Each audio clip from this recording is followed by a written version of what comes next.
अस्सलाम वालेकुम dear students. हम पढ़ रहे हैं चैप्टर रॉक्स एंड मिनरल्स। तो इसमें हमने पढ़ा इग्निशियस रॉक्स और सेडिमेंट्री रॉक्स। आज हमने पढ़ना है मेटामॉर्फिक रॉक्स। तो metamorphic rocks page number 73। Metamorphic rocks are changed rocks. The intense heat and pressure inside the earth change the igneous and the sedimentary rocks into metamorphic rocks. Metamorphosis means change. The characteristics of the changed rock are different than the parent rock due to the change in the mineral content of the rock. Shale and marble are the main examples of metamorphic rocks. Gneiss and coal are other examples of metamorphic rocks.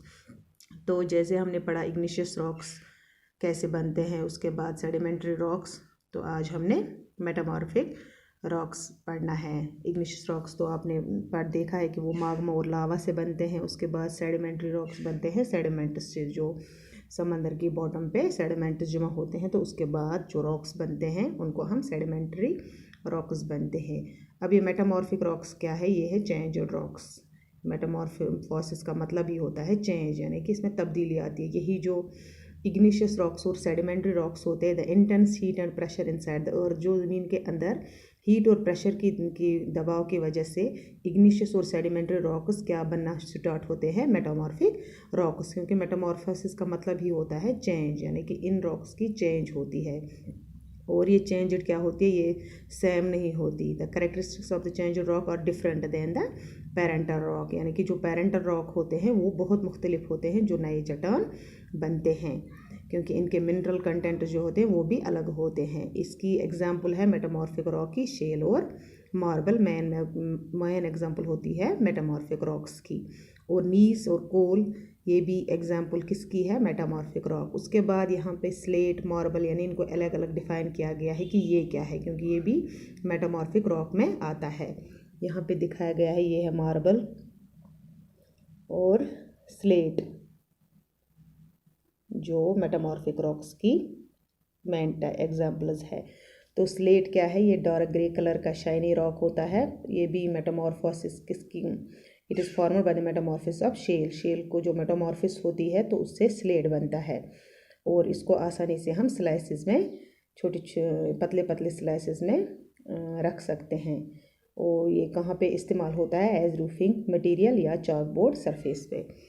तो दूसरा है marble. Marble एक thermal metamorphic rock है जो limestone से बनता है। Limestone पे जब हीट अप्लाई की जाती है तो वहाँ पे एक स्टोन बनता है, एक चट्टान बनती है जिसको हम मार्बल कहते हैं। ये स्मूथ होता है, जो मार्बल होता है ये स्मूथ रॉक है, और ये बिल्डिंग मटेरियल में हमें इस्तेमाल होता है क्योंकि ये अट्रैक्टिव होता है। और इसके साथ साथ है दूसरा नीस। इसको हम प्रोनाउंस करते हैं NIC, नाइस पढ़ो या नीस पढ़ो।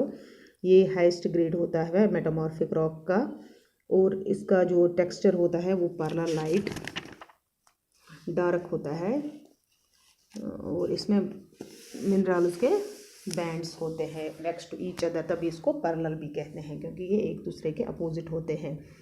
और ये किस कलर में पाए जाते हैं? या ग्रे में, या पिंक, ब्लैक, या रेड। इसके 3-4 कलर होते हैं, grey, pink, black, red colour. उसके बाद कोल, ये भी मेटामॉर्फोसिस थ्रू बनता है जब प्लांट्स और जो प्लांट ज़मीन के साथ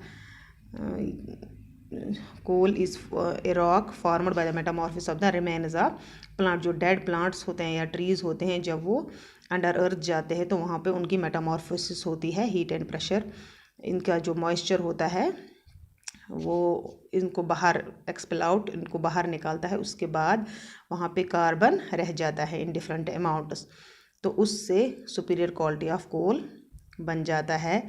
Y low quality coal contains less carbon in it. जो लो क्वालिटी, जो सुपीरियर क्वालिटी होती है उसमें कार्बन ज़्यादा होता है, और जो कम क्वालिटी का होता है उसमें कार्बन की मकदार होती है वो बहुत कम होती है। Coal is black because of present of carbon in it. तभी इसका जो कोल है इसका कलर कैसा होता है? काला होता है, क्योंकि इसमें कार्बन प्रेजेंट होता है। तो फिर इसका इस्तेमाल लिखा गया है यहाँ पे कि कोल हम कहाँ पे इस्तेमाल करते हैं? Used as fuel in power houses to produce electricity. Electricity produce करने में हम इसको मदद करते हैं पावर हाउसेज में, या in extraction of iron and in many refineries. Coal gives us many useful products such as, यानी कोल से हम बहुत सारे यूज़फुल प्रोडक्ट्स भी हासिल करते हैं, जैसे कोल तार है, coal gas, ammonia and coal tar is used for constructing road. जो कोल तार होता है वो जो हमने पहले भी पढ़ा है कि ये हम इन कंस्ट्रक्शन ऑफ रोड से इस्तेमाल करते हैं, यानी इसके कोल के बहुत सारे फ़ायदे भी होते हैं। उसके बाद है मिनरल्स, ये हम नेक्स्ट टॉपिक में पढ़ेंगे। तो ये सब हमने पढ़ा टाइप्स ऑफ रॉक्स कितने टाइप्स थे रॉक्स के, igneous rock, sedimentary rock and metamorphic rock. फिर इसके टाइप्स अलग अलग हैं। इग्निशियस में आते हैं अलग टाइप्स ऑफ रॉक, सेडिमेंट्री में दूसरे, और कोल मेटामॉर्फिक में ये कोल वगैरह आता है। तो इसको समझने के लिए मैंने यहाँ पे भी एक बोर्ड पे लिखा है, जैसे यहाँ पे हमने मैग्मा लिखा है।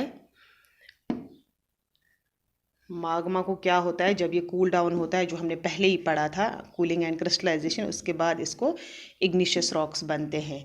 यही इग्निशियस रॉक्स फिर क्या होते हैं, वेदर और प्रेशर की इरोजन की वजह से, जब वेदर मौसम में तब्दीली आती है तो इरोजन की वजह से वहाँ सेडिमेंट्स जमा होते हैं अंडर द बॉटम ऑफ सी, यानी सी के बॉटम में क्या होता है, ये इग्निशियस रॉक्स जो होते हैं due to weather and erosion, इनके सेडिमेंट्स जमा होते हैं। फिर सेडिमेंट्स का क्या होता है, ड्यू टू लिथिफिकेशन इनके नए रॉक्स बनने स्टार्ट होते हैं, जिनको हम सेडिमेंट्री रॉक्स कहते हैं।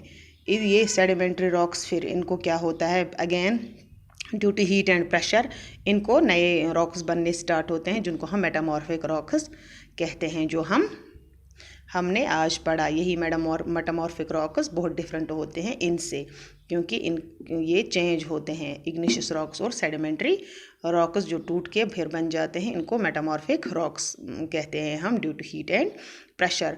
फिर मेल्टिंग हो जाती है, ये फिर से मैग्मा बन जाता है, मैग्मा फिर इग्निशियस रॉक्स कूलिंग डाउन होके, तो ये प्रोसेस ऐसे ही ज़मीन के अंदर चलती रहती है। तो इस तरीके से ये जो रॉक्स है ये बनते हैं, पहले मैग्मा फिर चेंज होता है इग्निशियस रॉक्स में, इग्निशियस सेडिमेंट्स में, इग्निशियस रॉक्स सेडिमेंट्स, फिर लिथिफिकेशन के प्रोसेस ऑफ लिथिफिकेशन होती है, वहाँ पे सेडिमेंट्री रॉक्स बनते हैं। उसके बाद फिर मेटामॉर्फिक रॉक्स, फिर मैग्मा, यानी कि ऐसे ही ये प्रोसेस चलती रहती है।